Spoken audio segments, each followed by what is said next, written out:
Hello, Canada hockey fans in the United States.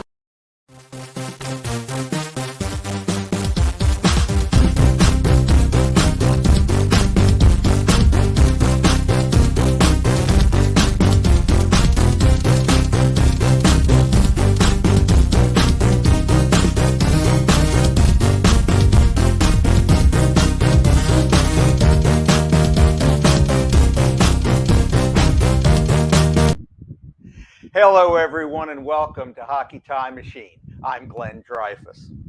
If you think about the hockey universe as having 360 degrees, tonight's guest has touched maybe about 350 of them, from NHL captain to NHL general manager, from junior league champion to junior league executive, lawyer, sports management consultant, hockey school instructor, college professor. You get the idea. Let's welcome in Gerry Meehan. And Gerry, after that list of credits, thank you for squeezing us in. Well, thank you for the invitation. It's always good to be with you folks, and I like what you're doing, and I love the whole theme of hockey history and how it applies to what people need to understand about where the game came from and where it's heading. Before we circle back to your playing days, you have been deeply involved in building a sports education platform. So please tell us all about it. What I'm trying to do with this derives from experience of advising former athletes on benefit programs in retirement and after they play. One of the things I've learned in recent years is that a lot of players from our era, and even closer to our era, more recently, come out of the game without all of the tools necessary to live a productive and enjoyable life through their entire lives, including their retirement years. And when I began doing this on a net off basis here and there with a few athletes, I realized that a larger opportunity existed with this group to help them prepare for life after hockey, as the cliche goes. And it came to me that one of the best ways to do this would be to create an education platform that teaches regular students, current athletes, and former athletes about working in sports in various capacities.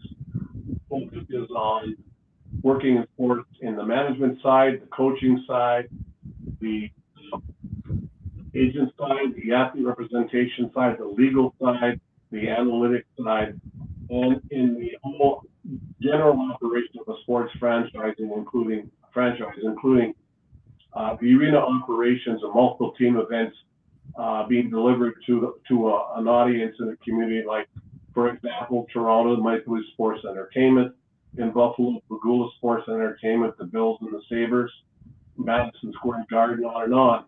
And many of these opportunities exist for many people, but a lot of athletes don't really understand, or former athletes don't understand that there is a chance to stay in the game after their playing days. That's what we're trying to create with the program. And we're going to spend the bulk of tonight's program touching on some of those fascinating topics that you've been thinking about concerning the sport we love, but that don't often get addressed. First, though, Gerry, I want to take you on a trip back through your playing career, if you'll indulge us. So let's start with just a few seconds from 1964 and Gerry Meehan. I think he's wearing number 7 here with the Marlies, 1964. Back comes Gerry Meehan at center right. With Theo Clark, and it's taken away from him by Jim Laurent. And it's now onto the stick of Meehan, a long shot. And they're changing players on the fly. That team won the Memorial Cup in 1964, and you were a much bigger part of the Marlies team again that won the Memorial Cup in 1967. In fact, you scored a hat trick in Game 2 of the finals and 2 more goals in the series clincher. So what I wanted to ask you about 67 was the amount of resilience that your Marlies team showed against Port Arthur, because from what I've read, they tried to beat you up as much as trying to beat you. Well, that's a fair analysis. They were an aggressive team. It's an interesting historical footnote there. Port Arthur represented the West in 1967 because a lot of the Western League teams had been disqualified for competing in the Memorial Cup because of some renegade attitude they had towards the whole institution of the Memorial Cup and the playoff. I don't recall the exact details, but the Port Arthur Martyrs were able to import several players from the Western Hockey League to buttress their team because they were playing in quite clearly a less highly developed league at the time and in the internal hockey league. We had gone through series against Kitchener, Niagara Falls, and frankly, the Bedford Mines Junior A team that was the Quebec champion at the time, by the way, which had players like Gilbert Perreault and Martin Tardif and Rajan Poole on it, just to mention a few of the talented guys. They were much younger than our group. But we went on there, and their group was headlined by a guy who became a pretty darn good hockey player on the top of this front, but Bob Kelly was one of their key guys, and Bob was, he was an aggressive player. Always Battleship. A lot for his ability to play, and he did a good job in the NHL as well. That was part of the game. If you had what I would call better team on paper, there was always going to be tactics that you used to help bring you down to size. And fortunately, we fought through. We had a couple of good young guys on that team that were also pretty aggressive. I remember a guy named Cam Crosby who stood up to all the toughness, probably on behalf of the whole team in many ways. And we got through. I think it was in 5 or 6 games, and fortunately, I was able to make a major contribution. You continued that non-penalized style, let's say, throughout your career. In 670 NHL games, you took only 111 penalty minutes, never more than 21 in a season. Now, that is remarkable in any era, but in the rambunctious 70s, how was it that your style of play allowed you to stay on the ice? Well, I refused to take cheap penalties.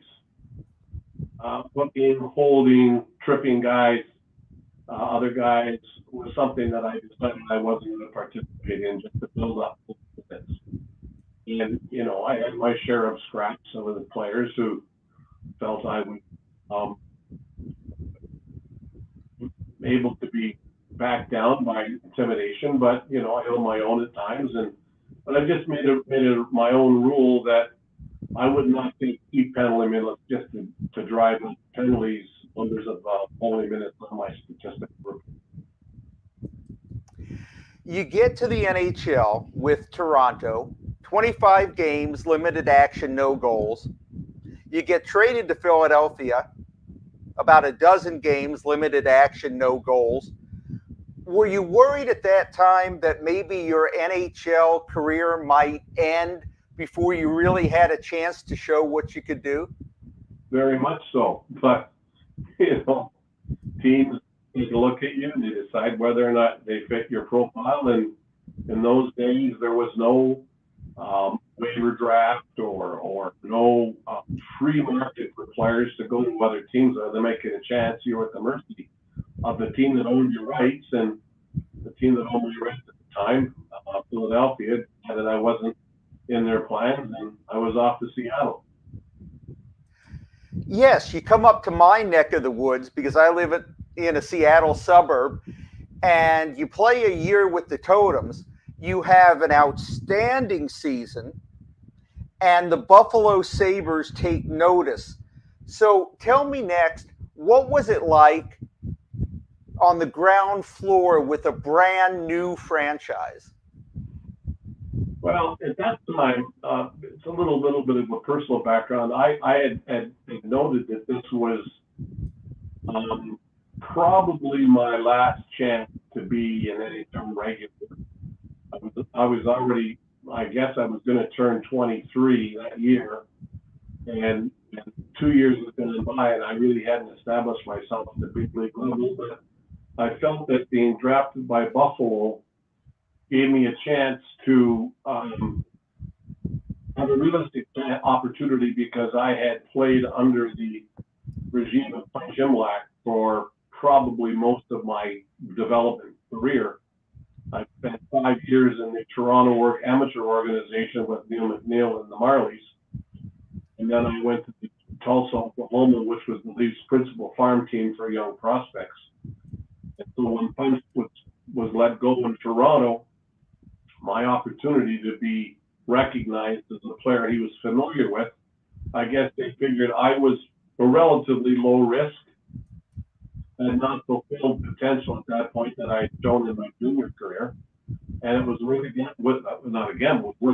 extension draft to proceed in that regard. So I felt that it was my last chance, and that was the first summer in my career, and many other athletes of our era will remember the first time they decided that there was more to playing hockey than just going on the ice and shooting pucks and doing wind sprints. We began an intense off-season conditioning program with a local trainer back in the days when they didn't exist in the small town in Streetsville, Ontario. And I did intensive 3 times a week training while still working a summer job, and at one point doing some hockey school work as well. So I was very fit when I got to training camp, probably for the first time in my life. I was actually well prepared to take on the challenges of competing for a big league spot physically, because I had overcome those. I didn't have the break-in period in training camp that I would have had in previous years. In the old days, you went to training camp to get in shape to play the games. That's all changed. Now you train year-round to stay in shape to go to training camp to play the game. And so that helped a lot. But I matured. I had learned more about how the game was played. I had learned how to compete at a big league level. And I learned most of all that I didn't want to go back to the minors. That was my biggest motivation. I'm not going back there. And if I hadn't made the Sabres that year, I would have been gone back to the University of Toronto and completed my undergraduate degree in Ottawa. Well, that preparation you put in, that fitness certainly paid off. A week into your Sabres tenure, you do get your first NHL goal. You end up with 24 in your first Sabres season, and you're on your way. Now, what I want to show you next and show everybody is the last goal of your second year in Buffalo. This is April 2nd, 1972. Let's look at it, and then we'll talk about it. There's 15 seconds remaining in the game. Meehan inside his own blue line. He gives it to Byers. Byers back to Meehan. Meehan getting to that Philadelphia line. He shoots. He scores! Gerry Meehan! With 4 seconds to go, the Sabres had tailed the Flyers' playoff hopes. The young legs could please those sellout crowds, showing promise for a future yet to unfold.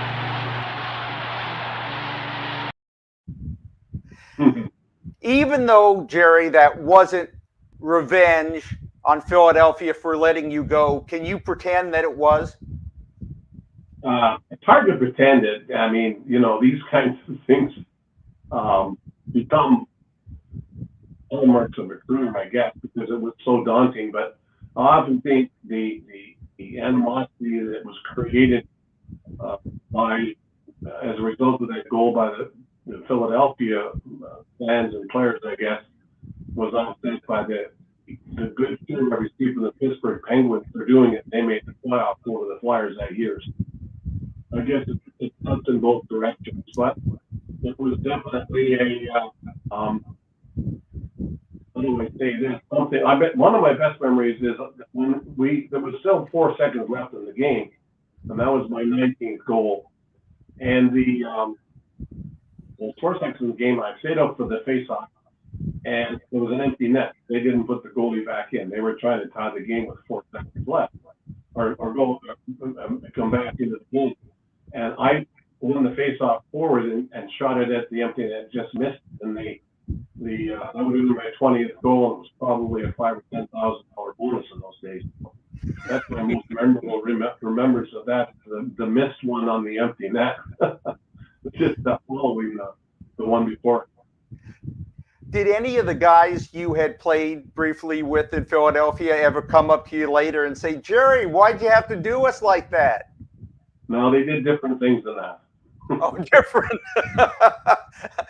R and X-rated things, huh? Well, we'll just leave it at that.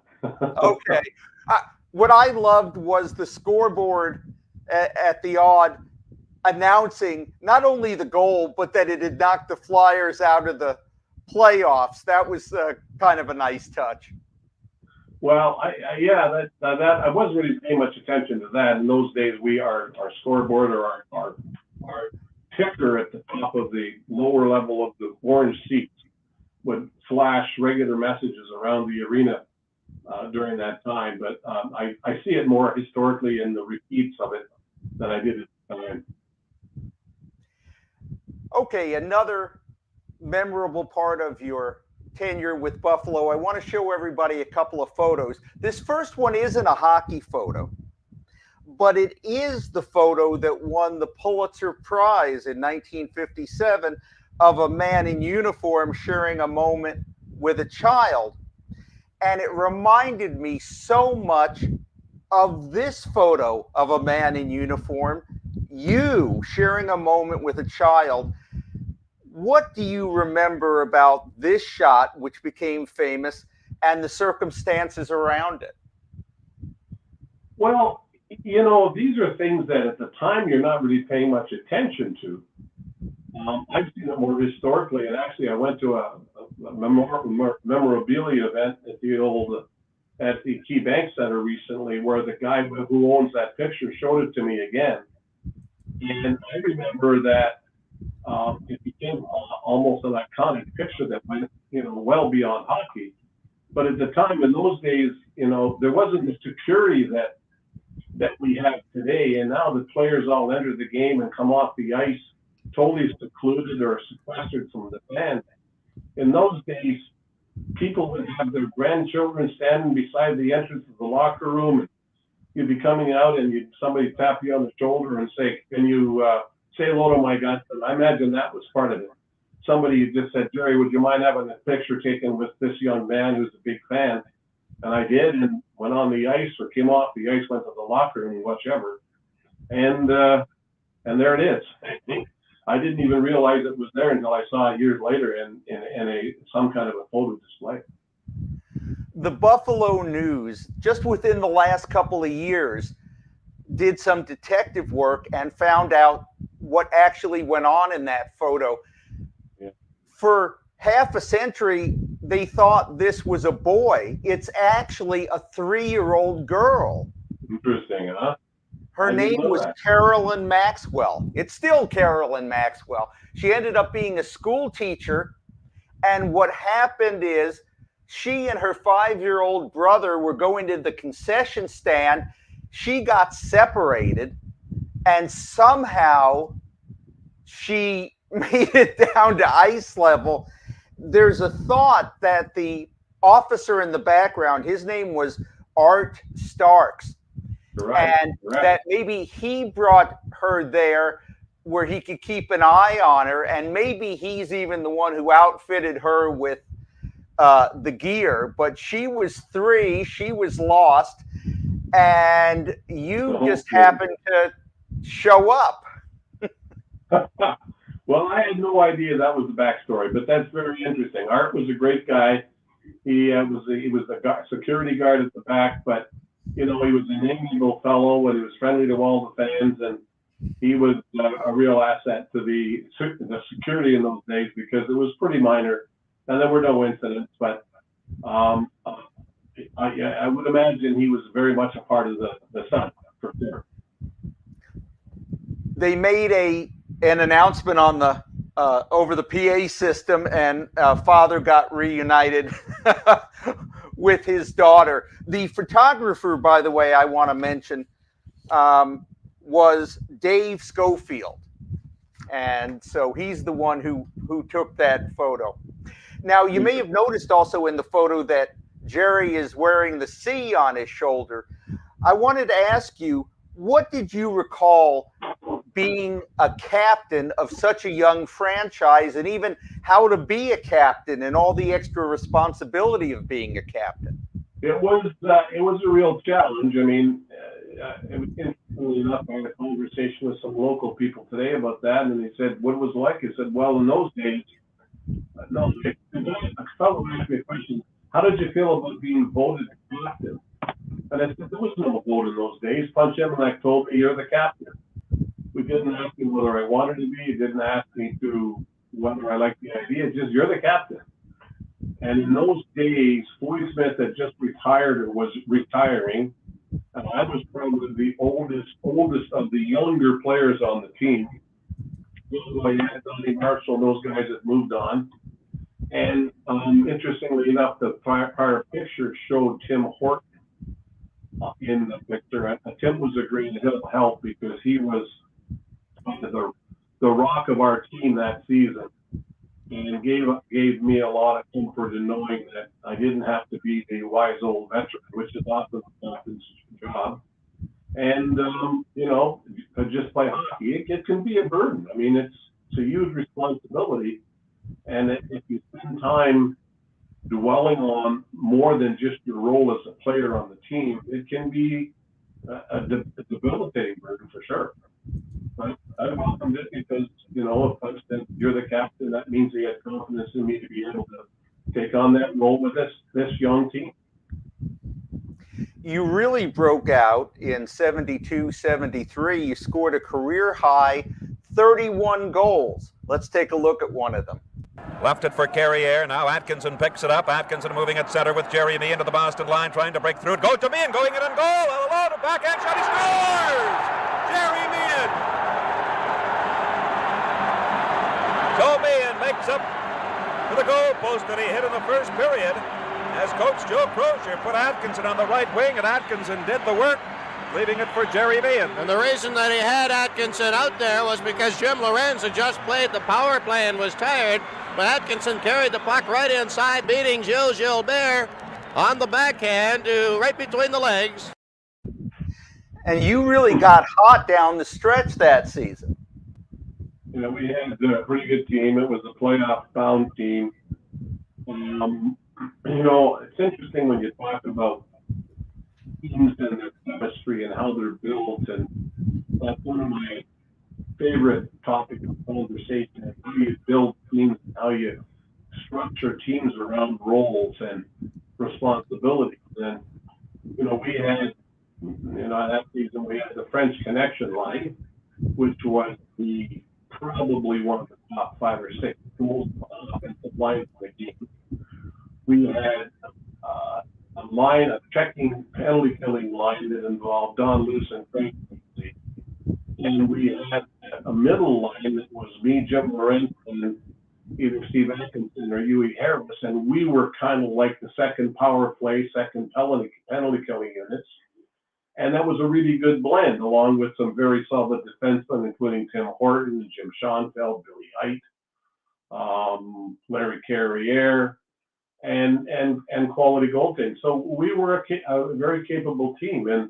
And when you're talking about, if you've got 2 offensive threats or 3 offensive threats on a team, it leads to a very offensively productive group. And we had that combination. Punch did a good job of pulling together, the right ingredients on the forward lines and a solid defense and good goaltending. So we were a capable team, and I was benefited from being able to play in those intermediate or interim minutes between the pro offensive group and the Don Luce and Steve Ramsey checking group, which, by the way, became a great offensive line too. And again, into the league. It was a well-structured team, and I had lots of opportunities to play quality minutes. You weren't just a player in Buffalo. This is what a Buffalo News profile said about you. Quote, Meehan found his niche here at Canisius College, at the University of Buffalo Law School, as a lawyer, as general manager of the Sabres, trading for Dominic Hasek and Pat LaFontaine. I read that, Gerry, because I wanted to ask you to tell us about Buffalo, and especially Buffalo as a sports town? Every sports town likes to think that it's unique, but I've always believed that Buffalo actually is. Yeah, this is a great conversation, and one that probably could go on for a lot longer time than we have. But Buffalo was a really unique situation. Buffalo, as people know, sits on the border between the United States and Canada. And as such, it's not just an American city with a football team. It's an American city with a football team, a hockey team, and access to a huge market of rabid sports fans just across the border. At any one time over the years, I think the Sabres season ticket group would have been up to 33% from the Canadian side. And to tell you a little bit about the culture of the region that attaches itself to sports teams and the Sabres. When I was doing some consulting work on after I left the game as manager, I was trying to promote a major junior franchise in St. Catharines, Ontario. And when we went to the board meeting, one of the councillors or the town council meeting to present the petition of application, one of the councillors said, "What do we need a junior for a team? We already have a hockey team here." I said, "What is that?" He said, "The Sabres." That's how much a part of the regional culture the Sabres become. But beyond that, and you look at the effort that the Bills and the NFL just went through to keep the Bills in town and to create a new stadium, and all of the controversy that arises around that, and the political debates, and who's going to pay for it, and where is it going to be, it was all a given in my mind that the Bills weren't going anywhere, and then when it's all said and done, it would continue to be the Buffalo Bills for a lot of reasons. Great football tradition, great sports town, great support for its team, regionally strong franchise. I mean, you could say the Buffalo population is 1 million people, but Buffalo region. But when you add the Southern Ontario group and the Rochester group that's not far, we're talking about a major metropolitan area of 2.5 to 3 million people. So it is a big market, relatively big sports market, and it is imbued with this principle that teams like the Sabres and Bills, they're not just sports teams; they're a public asset. They're run almost as a community trust, and I think everybody recognizes that regionally, locally, politically, and sports-wise. And both teams, I remember going through the whole experience of building what was then called the Crossroads Arena back in 95, 96. And that whole arena project was a similar effort. Everybody knew it was going to get done. And there was all kinds of political nuances going on and even some opposition.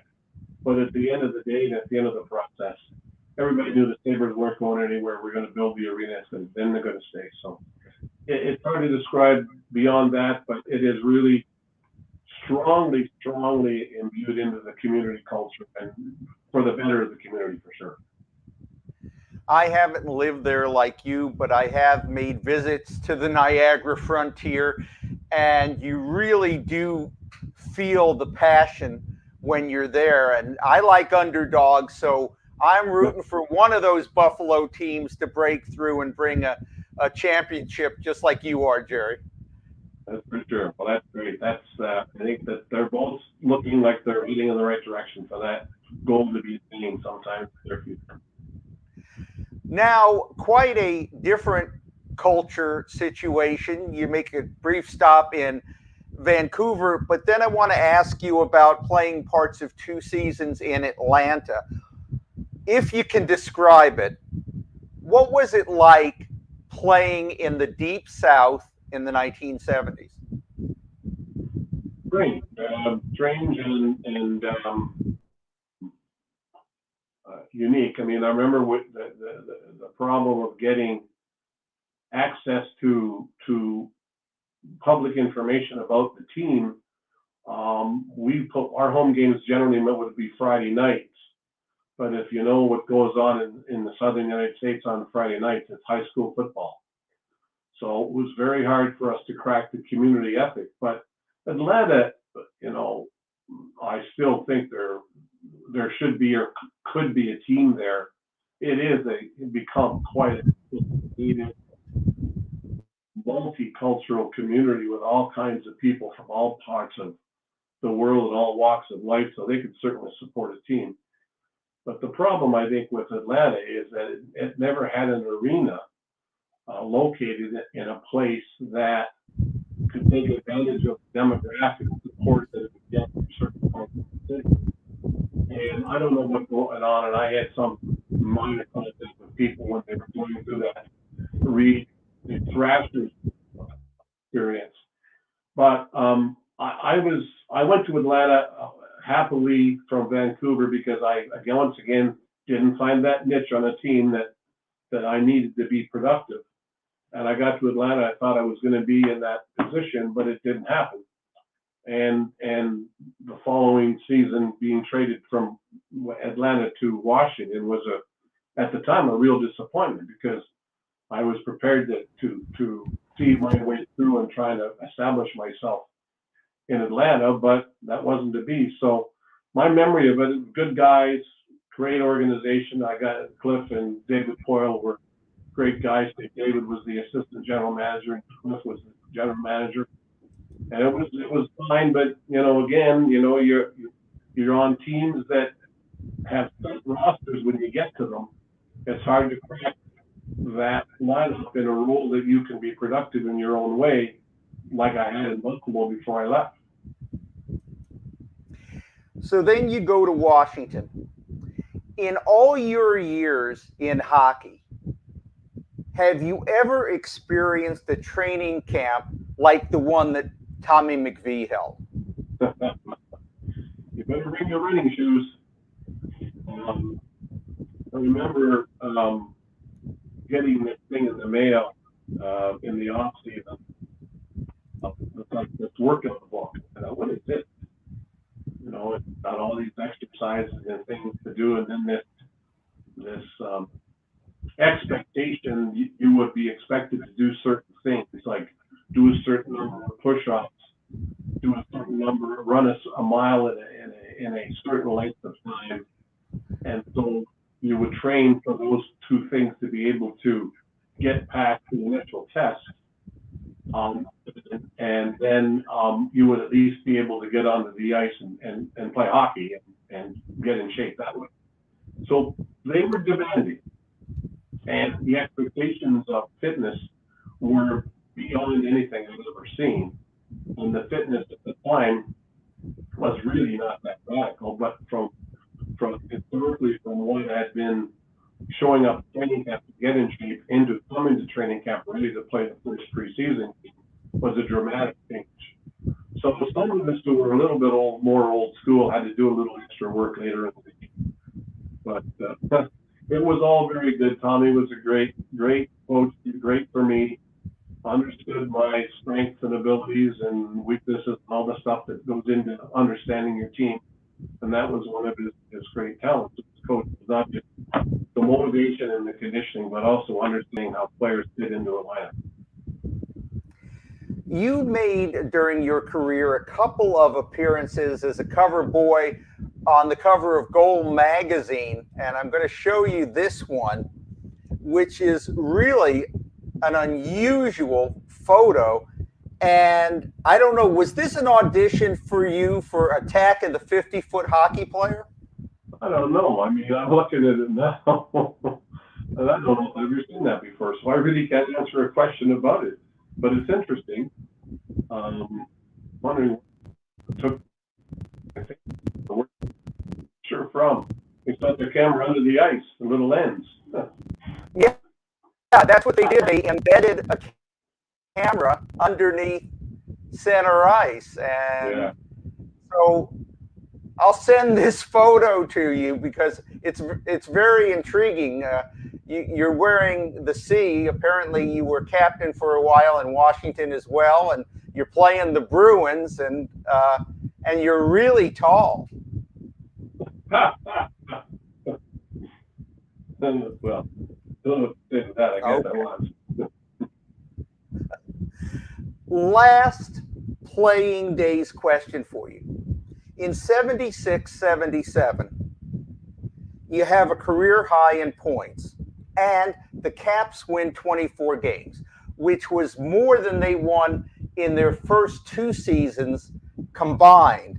Now, I maintain, as somebody who was in the DC area then, that was a tremendous accomplishment. I mean, just short of magical. Did the players feel the same way, or was it a grind because you lost 42 games? Well, I mean, I think that the key to that season was we went from being, dismal to somewhat improved to promising. I think that was the year that franchise became promising because we had a really good year and we were competitive against just about every team. Now, you would play against the Montreal Canadiens and you might find a way to lose 6-2 or 8-1 or whatever. But for the most part, we competed well. We had some pretty good players that had decent careers. Pete Perron was on that team. I think Monahan had a good season that year. And we had a solid competitive team of a mix of somewhat younger guys and veterans. And we realistically believe we can compete to be in contention for a playoff spot. Were we predicting it or expecting it beyond all? No, but we were motivated to give it our best shot. And I think for like 75 or 80% of the season, we did that. And then the time ran out and we were too far behind. When you look at that, we also had a multiple number of tied games. So if you convert those tied games, half of them into wins, you're looking at, another, significant improvement in the number of points, which keeps you in the running right to the very end of the season. But we didn't because we didn't have, all of the quality level of players top to bottom in the lineup that could legitimately expect to be in the playoff place for the entire season. But we put on a good show. I think we give our fans plenty of joy and comfort, and I think we helped grow the game in Washington with that team. I very much agree. That's some of the high points. We missed a lot of them too, but those are some of the high points and the fun points from the Gerry Meehan playing days. What I want to spend the rest of the show doing with you, Gerry, is get a thumbnail sketch on a whole bunch of topics that I know are close to your heart. And if we're lucky, we'll get to do a deeper dive with you on some of these in future shows. First thing is, when did you start to think about a post-playing career in the front office? And if it was while you were playing, did that make you look at what was going on in the sport any differently or with a different perspective? I think that my expectation after hockey when I was playing was not anything like becoming a general manager or working in the game. I had spent most of my development time as a prospect and before I got to the league, focusing equally on education as on hockey. And luckily, because in those days, back we mentioned the Marlies in the late 60s, or the mid to late 60s, Toronto was one of the teams in the Ontario Hockey League that had 3 universities and a downtown arena where we played our games about 6 blocks from the University of Toronto. So when I went through my high school years, I maintained a level of keeping up with the work that allowed me to enter university at, I guess I just turned 18. Maybe it was turned 19, I guess, yeah. So I got 2 years of university undergrad under my belt before I turned pro. And when I went to my first camp with the Leafs, I wasn't expecting, never thought much about it. I kind of expected I would have a pro career, but you never know in those days. And when I got offered a contract to play pro, I went to Tulsa, but I set aside the education. But about halfway through my career, on the ice, I realized that I wasn't going to make enough money to live a life of the level of comfort and security that I needed to have to take care of a family, a wife, and 2 kids, ultimately 3.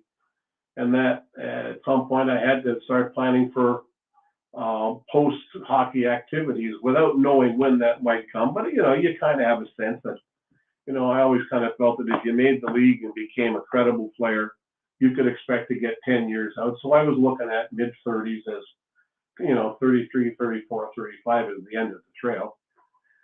But when I was 25 or 26, I started doing undergrad work at Canisius College in Buffalo. And I completed my undergrad degree, except for a few courses, by the time that I was finished playing in the league. So I was prepared for the next step right away to go to law school, which allowed me to apply to the University of Buffalo Law School. I got accepted.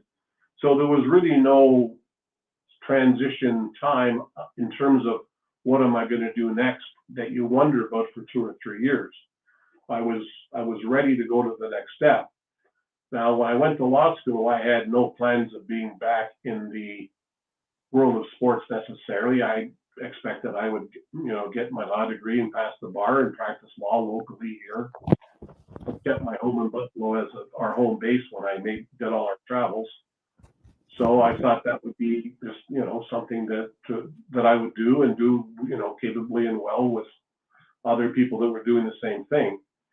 And then when I came out of law school and got interviewed, I got interviewed by several law firms, one of which was the Sabres law firm, a firm by the name at the time of Cohen, Swados, Wright, Hanford, Anderson, Bradford, and Brett. And their principal partner at the time was a guy named Bob Swados.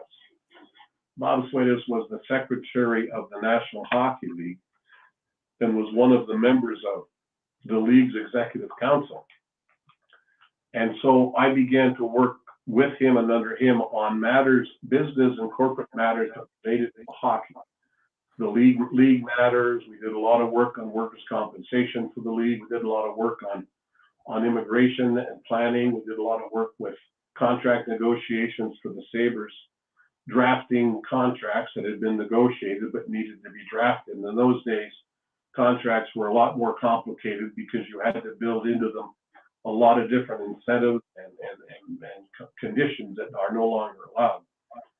So I'm gradually working back towards it in a way that I expected to be a corporate lawyer working with a sports team, and at the same time was doing the broadcasting work for the Sabres cable casts as an intermission host and color commentator. So it was, all these things, you don't plan them, but then you just follow the path and see where it takes you. And the process got me in contact with Scotty Bowman. And Scotty at the time was looking for somebody to help him with the administrative side of the game.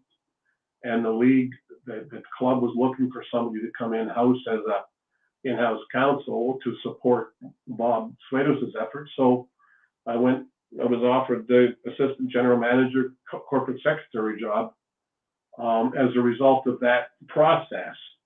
But again, not necessarily planned as much as just a natural flow of events, the evolution of things, and this is where it ended up, and it was good that it did for me. When you were playing, how much contact, if any, did you have with any of your general managers?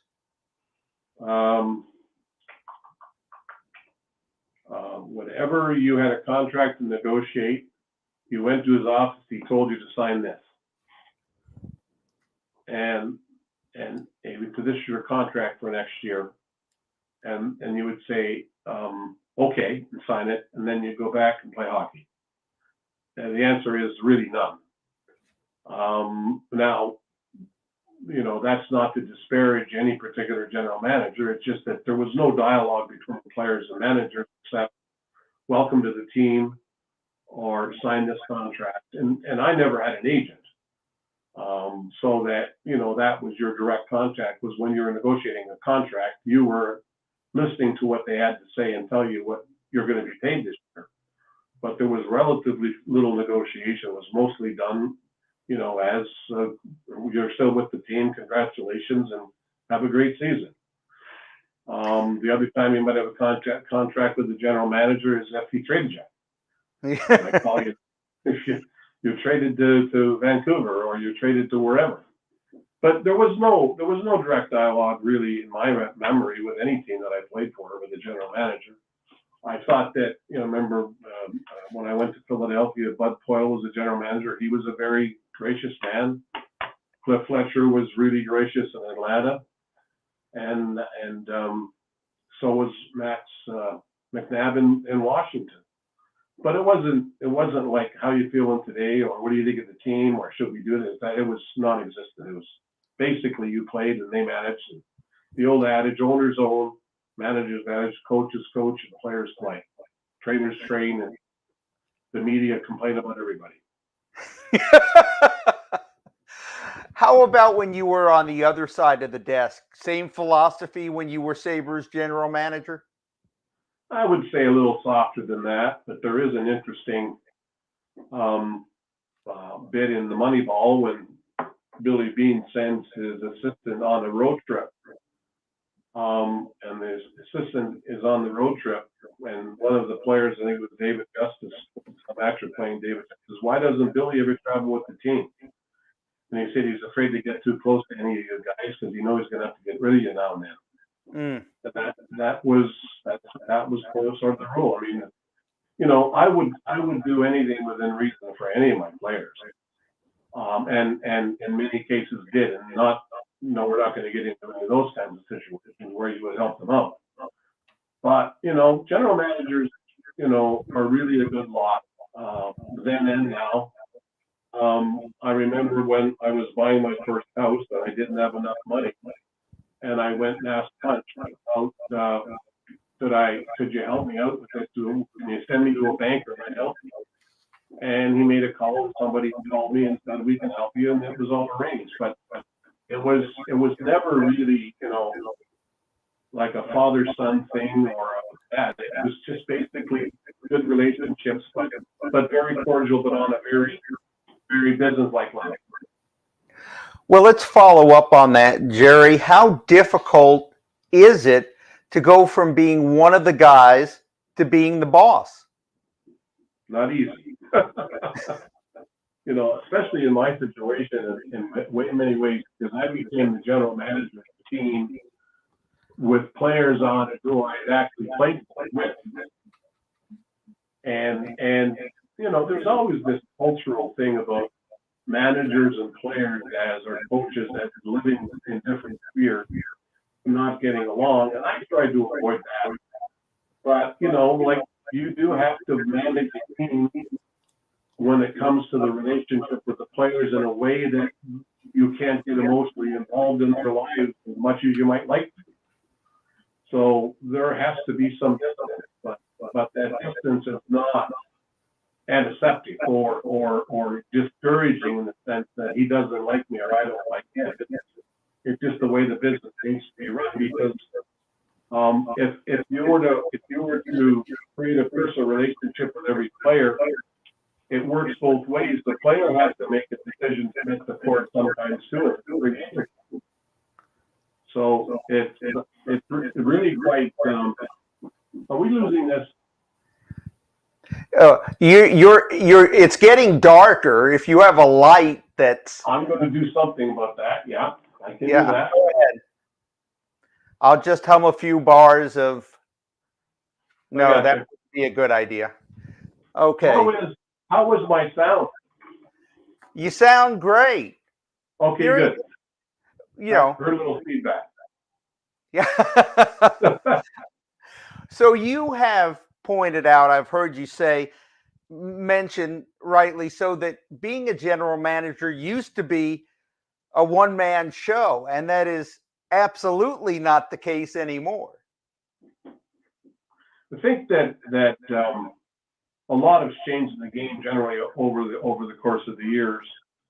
I would say that when I mentioned it's a one-man show, it's a one-man show in terms of making ultimate final decisions.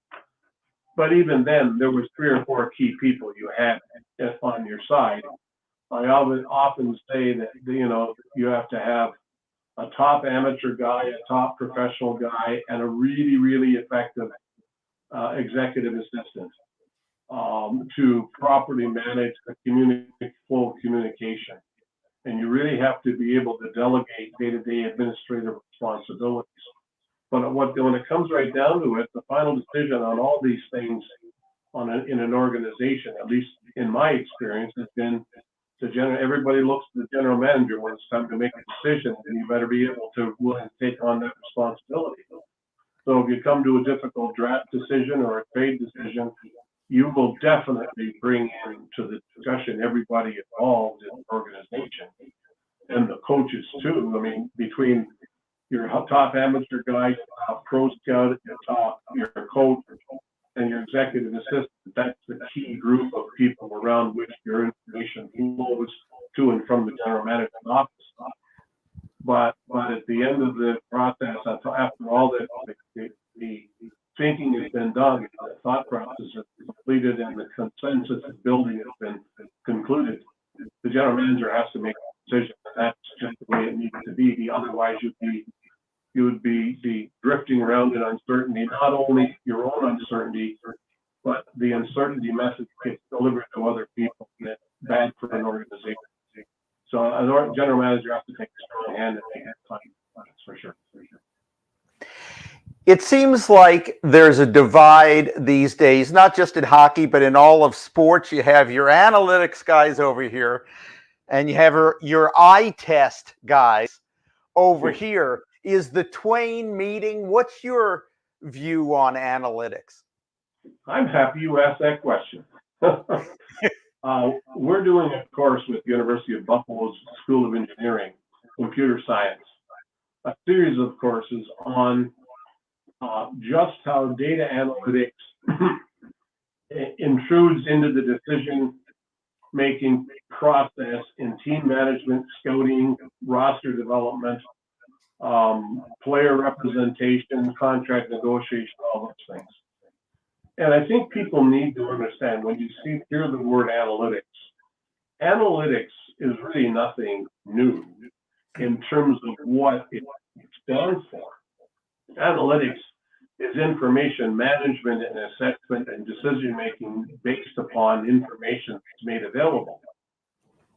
The difference now is that we have it delivered at warp speed and in multiple forms, and it's all delivered in an instantaneous fashion. We went to multiple drafts in Buffalo with binders of paper that we used for assessing the opportunities to draft players. And I said to Don Luce, who was the head of the amateur scouting group, I said, we got to get rid of the paper stuff. So we started doing computerized analysis then. So when you apply the computer to the information, somebody has to load it in. But what happens is you don't have to do as much work unloading it and getting it back to you. And it's gone to a whole different level. But my view on the value of analytics is, if you have the right information delivered to you, whether it be technology, the eye test, the video review, all of these things have a role to play in player testing and roster evaluation. You can't not use it today, especially since you're working in the world of technology that expects these kinds of things within their employment structures. But I'm quite comfortable with analytics as long as it's used the value of, with hockey backwards games, and that is computer, which is called it. And analyze players play. And there's something about the analytics world that might suggest that you can avoid not just the eye test, but I call it the field test. And the field test is about how a player or a person understands the game as it ebbs and flows at the game itself. And the best people for getting a feel for the game are people who play it. understand the game, and most people in hockey who are in sports like on the operations side high level experience for the game. Analytics is into some great things with information that will allow you to focus in on nuances in the player's play that you might not catch when you're just watching games. These whole statistical calculations and different models that they use can be very valuable. I mean, the big thing is goaltenders save percentage. Well, some interesting statistics came out of some Stanley Cup playoffs recently that the best goalers in the game a similar save percentage. Well, the difference is the save percentages are and that usually makes a difference in the outcome of the game. So those are the kinds of nuances that can be very helpful, because if you can assess players' abilities in situations a little more intensely, maybe that you could. And the other area is that it can also to make that indications of a player's good play was really intended. And a good example, a young player we were teaching who said he get dumped out of when the club and we had this chat about, well, is that a good thing to do or bad thing to do? And part of the tactic of hockey and putting the hook for the chance to cover the plot, not really a negative, but he was concerned that they were storing negatives in his book. So this is Gerry, you are breaking up. Your audio is breaking up. I don't know if you can fix this or if you need to log out and log back in. Right now, you're muted, but even when you were unmuted, you were your audio was breaking up, and we do value what you're saying. So, well, now, okay, your microphone isn't connected right. Okay, let's hear you now. Here I am. Well, that sounds better. Is it scratchy? No. Okay. So please go back, rewind about 30 seconds. You were talking about a particular player. Well, this player, how am I coming through now? Good. Excellent. Okay. This player was concerned about a statistic that showed him getting a negative stat report for dumping the puck out of his own zone. And he said, they don't seem to understand that when I dump the puck out of my zone off the glass, I may be relieving my team from offensive pressure effectively in a way that allows them to recover a puck in the neutral zone. And if that's the case, then it doesn't pick up the player's intention of doing a good thing. It just registered it as a giveaway. And that's where the hockey guy needs to come into the system and say, well, no, that's not a giveaway. Actually, it could be a good play. Not only do you take your team out of danger in your own zone, but you have a 50-50 chance of recovering in the neutral zone and creating a rush the other way. And this is where statistics can create this negative impression of a player's effectiveness. But in areas like, I really find that it allows you to really assess role players on a team's effectiveness very, very well. Players who are good on face-offs, players who are good on possession, players who hold on to the puck under pressure. These kinds of things can be very helpful. But the answer to the analytics question generally is it's not the only thing. It's part of the process. Some clubs like emphasizing on face-to-face or real-life scouting more than analytics, and I can understand that. The goal would be to find person who can understand the value of analytics and have the feel for the game like strong ex-players might have, and that's probably the best. Hybrid coach probably the best. It sounds very much like when we hear about a player taking a quote-unquote good penalty. It's still 2 minutes in the box, but it may have been the right decision. So you have described it as separating good data from bad data, and I guess that's where the hockey people come in. I think so. We've interviewed a few people on this front, and most of the data folks recognize that their limitation will be not having the same feel for the game as the hockey folks. I think in a well-run organization, that balance is definitely an important balance, that each side understands the role that the other can play. But that definitely requires communication generally directed by the general manager to make sure that the departments of analytics and the departments of scouting, if they're not the same people, are clearly talking about the same thing. And I think people need to get away from the thought that analytics is some kind of computer not understandable computer information that only statisticians can understand. Maybe the computer scientists will be the one that build the algorithms and create the formulas. But understanding the value of analytics does not necessarily mean you have to be a computer scientist to do it. It's just understanding how to balance the two approaches. Not to get all matrix here, but you say there is, or at least should be, a nexus among sports law, sports management, and data analysis. Why is that? I do. Based upon my experience in the teaching world, it came to my attention when I was doing my classes at the law school early on that the law was not enough.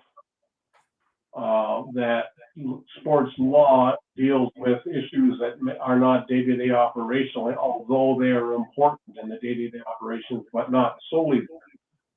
And I also realized when I started working with the engineering department that you can't have the analytics stand alone within a structure, organizational structure, where it's off in a closet. It needs to be blended into the combination, and the management side of things is really what runs it. So, sports management, team operations managed by a capable operations general manager staff with the legal counsel and the analytics as full partners in the process allows you to handle the three key things of managing teams, which are player identification, player retention, and team performance. All of those things blend the three disciplines of business management, law, and technology in a coherent mix that allows all of those aspects to lead towards better decisions. Leaving the pros for a minute, you have given some thought to maybe the ways that kids are being taught in hockey schools. Maybe the curriculum should be altered. Talk for a minute about that, if you would. Yeah, this world of development for players, and I guess it depends on what you're talking about. If you're talking about teaching kids how to play the game from the beginner level to get them to understand it and be able to be capable recreationally, that is different than hockey schools that are elite training models. And there's a big difference between the two. The recreational learn to play hockey or summer hockey camp have a great place in the game, and they allow kids to get to know the game, understand how to play it, create a team atmosphere, and learn a little bit about teamwork and cooperation. But if you're talking about training kids to be prospects for higher level competition, I think there needs to be one thing, the emphasis on skill development and intensity towards individual skills taught in smaller locations with without the exposure to the larger rink can be limiting, I think, in terms of their development. So playing hockey is still, in my mind, a great way to get better at playing hockey. But the skill development to get to the point of becoming a very proficient prospect or even a pro, most people will say the game has changed so dramatically that it starts with your skating ability, and not just speed, but also maneuverability, because the game is so fast now, and it's not just fast, but it's quick fast. Changeovers, quick turnovers, possession is short term, and the skating with mobility and speed has to be tough. The second thing that they have to learn really is not learn but have and gain more of it is hockey IQ. I think players are asked to do more than just play the game now. They're asked to understand situations, train for situations, and be coached in a way that brings almost a game plan to the game itself, rather than just get out there, drop the puck, and let the puck. And of course, the third is the compete level. I think everybody realizes that to be successful at the highest levels of sports, ultimately a compete level is really highly skill. It's a skill, and it is something you can learn, but it's not something you can learn if you don't have an instinctive or built-in compete capability. And I think those kinds of mental approaches have to be added. But still, playing the game to me is a really great way. Now, do we need to have drills all the time, individual skill drills? No. Do we need to play scrimmage nonstop? No. It's a mix. And I think there's great coaches out there these days that understand that, and in hockey schools, the big differentiator, I think, is whether your kids are learning how to play the game for fun, or if they're learning how to play the game seriously because they've been identified as highly skilled potential prospects for careers in the game. And some of this applies to the pros as well, to NHL players. I have heard you suggest that maybe even the pros aren't always practicing the best way, and may not be given the information that they always need to allow them to make the best decisions once the game starts. Well, it's really an organization by organization thing, I think. I'm not close enough to the game to be, these days, on a day-to-day basis, to be judgmental or critical or that way towards any particular team's organization. My sense of it is today that the coaching is of extremely high quality. Always personalities are going to enter into it, but the coaching today is pretty high quality, and the game systems and are pretty much dictated. But the skill level is really still the differentiator, and we've talked about this in the past, how the budgets of teams vary, and cap influences can create problems for teams that don't have them otherwise. But the skill level is still a very big part of it, and I think if coaches are given the basic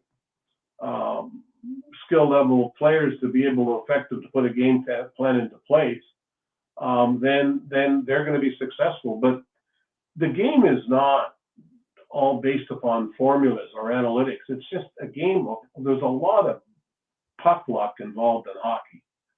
And I guess every sport has its same elements, but the best team doesn't always win. Sometimes the team with the best goalie wins. But over time, we've seen that well-coached teams, well-managed teams with the best players are probably most likely to win the most games most of the time. But that still says there's room for opportunities for otherwise. But I guess my attitude towards the coaching today is it's pretty high quality generally. And they've got great staffs, and they've got all kinds of resources that in the 70s and 80s, even in the 90s, didn't exist in the game. You mentioned the salary cap. Briefly, I'd like to get your thoughts on that and arbitration and free agency. So we'll take those one at a time. Why don't you start first with arbitration? What is right about the current arbitration system, and what's wrong with it? Boy. The arbitration system, I think, works great because it almost never happens. And I think this point was made by a gentleman that I worked with on my programs, Mike Santos, who was an assistant GM in Florida and Tampa and with good teams. But the idea of an arbitration is meant to create a threat of having a contract determined by somebody who may not know all the facts or understand the game as well as you do, and therefore it could end up in an unfortunate outcome that you didn't expect. You're always better to conclude a contract through a consensus building with the agent than you are to go to arbitration generally. And I think agents today have accepted the same standard that it's best to get the deal done before arbitration because all bets are off if that happens. Now, arbitration in hockey is a pretty reasonable process compared maybe to baseball, where it's one or the other offer. Arbitration in hockey is about getting a fair result based upon the information presented by the respective sides. But the idea that you are going to go to an arbitration is an impetus to get really into the negotiation. Now, what's really helped it, I think now, as opposed to years ago when it was less structured, is that there's a real set of rules that says this is what you need to bring to the table to get an outcome from an arbitrator. And it's set in stone in the collective bargaining agreement. So you know there's rules. It's not like just going to an arbitrator and just throwing facts against the wall, hoping something sticks. The rules and procedures are well established. But secondly, arbitration only applies to some players. It doesn't apply to every contract negotiation. Arbitration does not apply to entry-level contracts. Arbitration does not apply to players coming out of an entry-level contract who has not had a certain number of years in the league. I think it's 4 seasons total. And then arbitration doesn't exist in free agency. So arbitration is a very narrow strip of time, generally between the ages of 24, 25, and 27, when players have a right to an arbitration, or the clubs have a right to take a player to arbitration if it's not working the way it wants to. And I think what's happened with the salary cap situation now, there is no floating, undefinable outcome in terms of the amount of money the player should make. And I think the game has been structured well around the idea that the player fits a certain category. These types of players earn this kind of money, and the risk of a huge, unreasonable award by an arbitrator does not exist anymore, and it might have been several years ago. But I think it's well structured. I love it because it never happens. And that means the system is working, and that's what it's meant to do, which was to get contracts done without controversy. Free agency is a whole lot different than when you were playing. Is it a better system now? Yeah, well, I was playing, it didn't exist. Well, that wasn't any good. So yeah, it's better now. I remember when free agency first happened, it was age 31. And age 31, and I'm going to say 89, 90, 91, whatever it was, age 31 was considered, not really a age at which your better players would be a huge threat to be lost through an outrageous offer by another club. And by age 31, you pretty knew what you had. And if you wanted to keep the player, you could pretty much always find a way to do it. When free agency dropped to the age of 27, though, and if you look at the player charts, or the what I call the aging curve, players' best performing years are generally between the ages of 23, 24, and 28, 29. So you've got a player where many years ago, a player was going into his free agent years at the end of his career. You now have players going to their free agency years at the peak of their careers, usually at their highest earning potential, with their most effective years recently in their rear view mirror, not 6 or 7 years ago, like it might have been at age 31. And now you've got players who are outstanding players walking into a situation where their club really has no right to keep them. So what it leads to is situations where clubs are either going to be giving players contracts, long-term contracts at high money that pays them out beyond the limits of what we call the aging, or they will be enticed away from your club with a similar offer by another club who's prepared to spend the money and has the room and the salary cap to do it. But we've seen recent years, we've seen some of these longer term contracts bought out by clubs because even though it's expensive and applies against the cap, it applies over a long stretch of time, and also it allows them to free up money to sign other players. So I would say the biggest challenge for clubs, and not what's wrong with the system, because it's great for the players, but for the clubs is to find a way to manage the aging curve within a free agency system that encourages them to invest long-term money in players that may not be able to keep their productivity levels up to the standard that they were exhibiting at the time that they first become free agents. Two arguments against the salary cap is one, that it protects the owners from themselves or front offices that may otherwise spend recklessly, and that it keeps teams from being able to make trades or other player moves. It hamstrings teams from making themselves better. Any merit to either one of those? Totally to both. In the days when a salary cap didn't exist, it was probably the ideal situation for clubs with money that were trying to get better fast and to make deals that allowed them to get better in certain situations, especially with better players.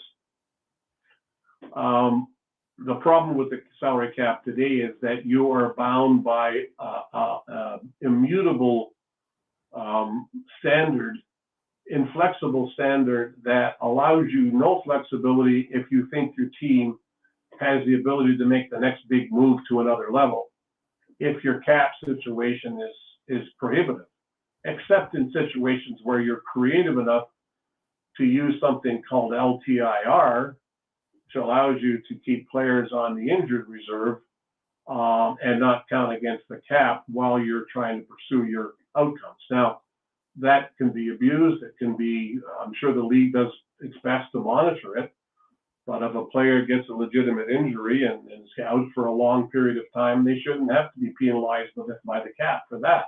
So that makes sense.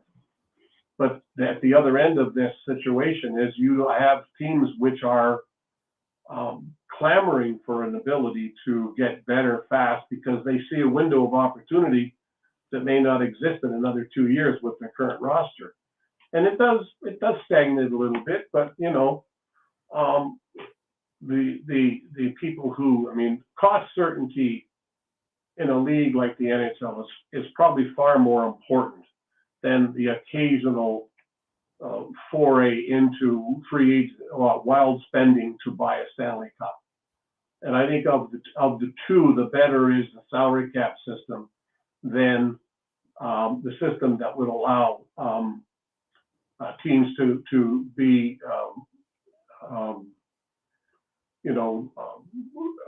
I guess, cavalier about the future of their team and their rosters and their budgets. But you know, some leagues have found a way to manage it that may or not be solutions to any of that. I mean, baseball has a luxury tax. But what does a luxury tax do? A luxury tax simply allows the richest teams to avoid a salary cap.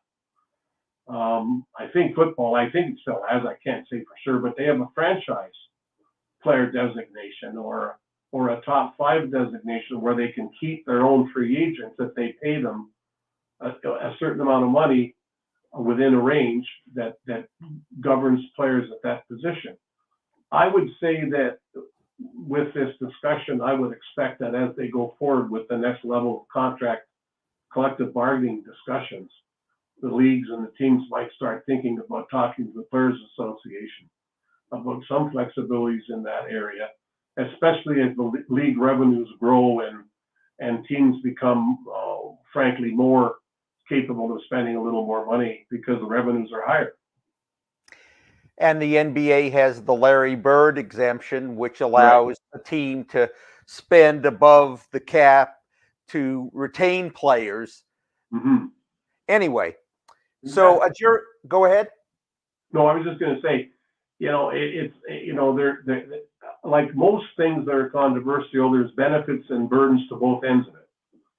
And usually those benefits and burdens get settled through collective bargaining in the pro sports world. Gerry Meehan quote, "Salary disclosure changed the game." How so? Wow, I just was looking at something before this on the NHLPA website. And it was a salary disclosure 5 or 6 minute video. And it changed the game because it eliminated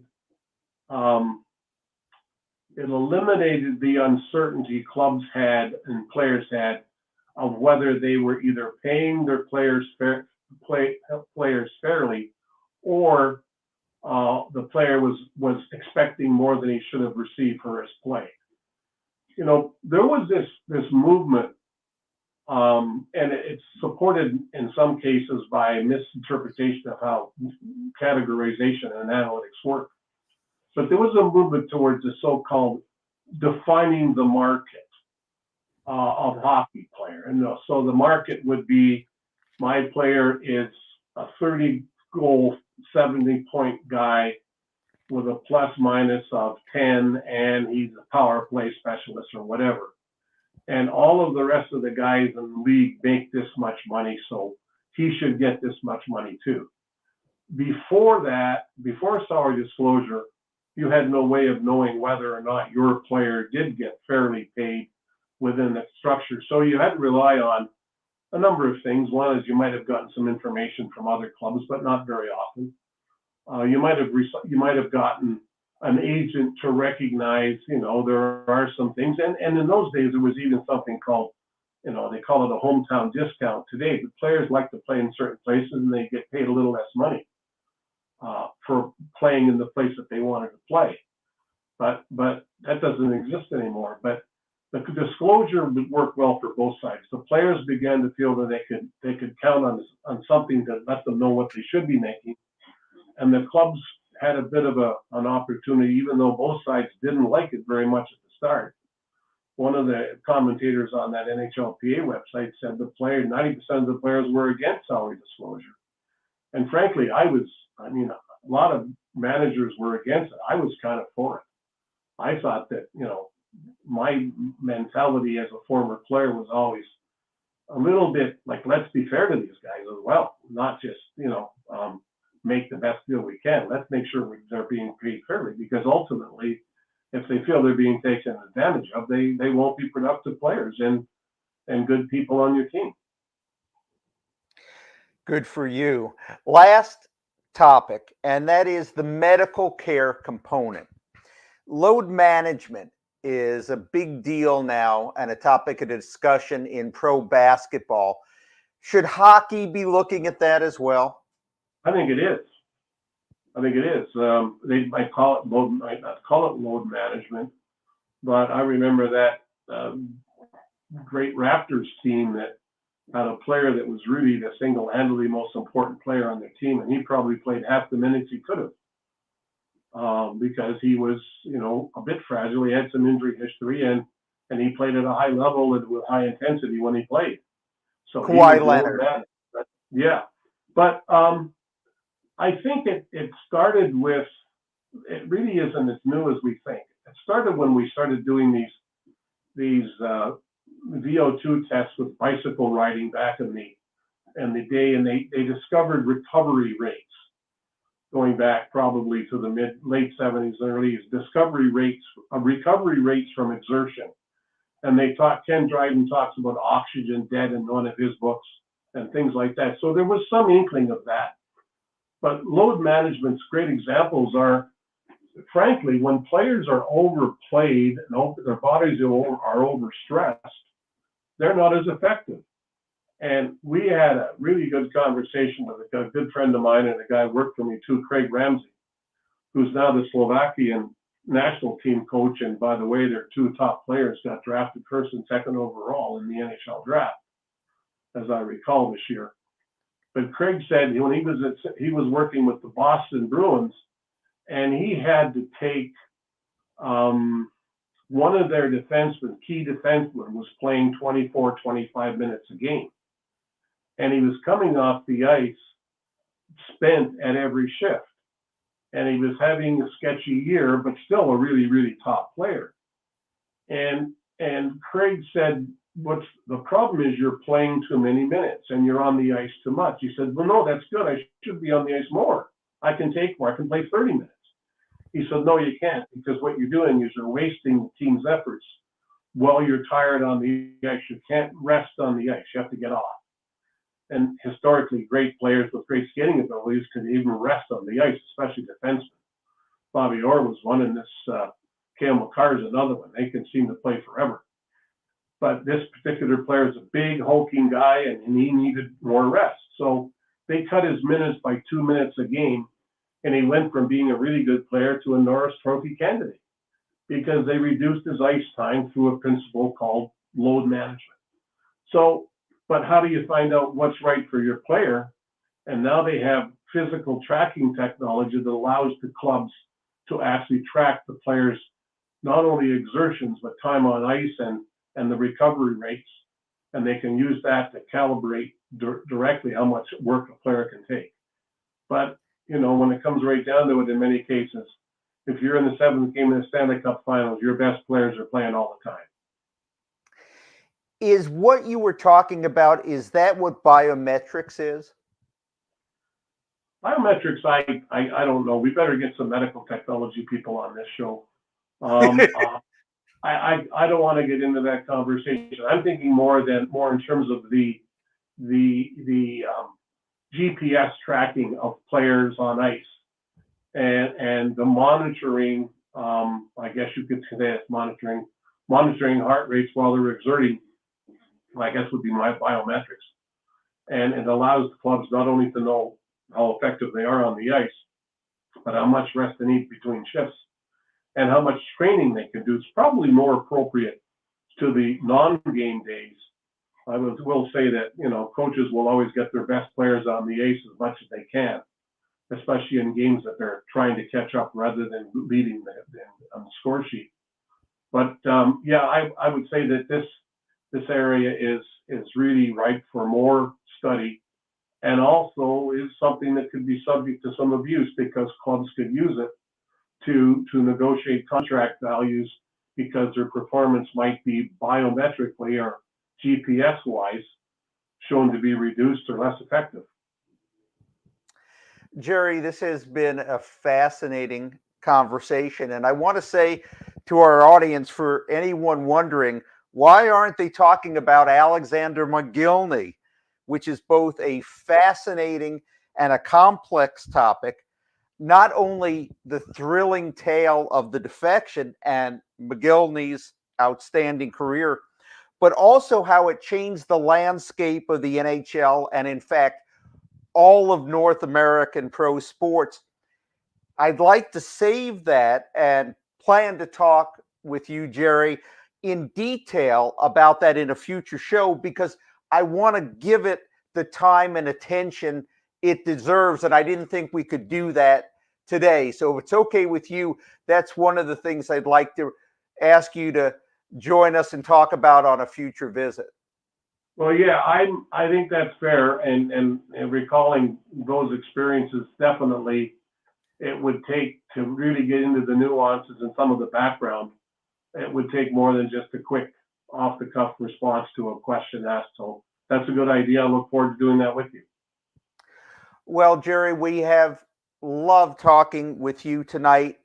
We do look forward to your return. We've talked about potentially doing another show with you on September 15th. We'll work on our schedules and see if we can work that out. But I know we've just scratched the surface, but who doesn't like being scratched? So, yeah. Well, I've been scratched a few times in my life, so I can, can live with hey, one more. okay. So I think during this hour and a half, I haven't really asked you any unfair questions. So now I will. Okay. In your heart, do you consider yourself a player guy or a management guy?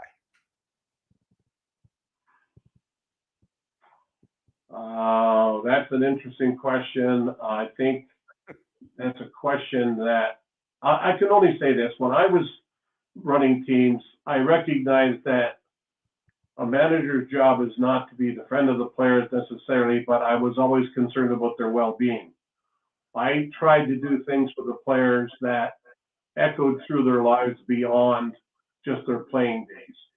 I helped start the Buffalo Sabres alumni group and formalize it within the organization itself. We tried to do some educational programs that they would take up during their spare time, and I was always making sure, to me, that my job as a general manager was to make sure that all constituencies were paid attention to and fairly treated, and that included my players. And if I ever had to make a decision between which side I had to be on, it would be very hard. But ultimately, you get your background in the game from being a player and being part of the process of working up through the ranks and into management. So it's a really hard question, but I guess when I'm a management guy, I'm a manager, and a management guy, and when I was a player or a player advisor, I'm a player guy. I don't know if that's definitive enough for you, but that's all I got. Well, what you have done is made us all a bit smarter over the past 90 minutes. And speaking for myself, I'll take as much of that as I can get. Well, you're very thank kind. You, Gerry.